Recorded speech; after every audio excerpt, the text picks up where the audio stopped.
మండలం పెనుబర్తి వద్ద NH 565 హైవేపై road ప్రమాదం చోటు చేసుకుంది.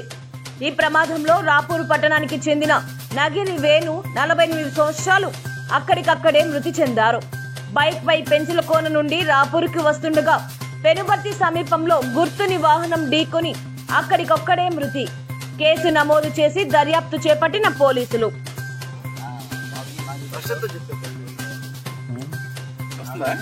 చెప్పండి, పంపిస్తాను.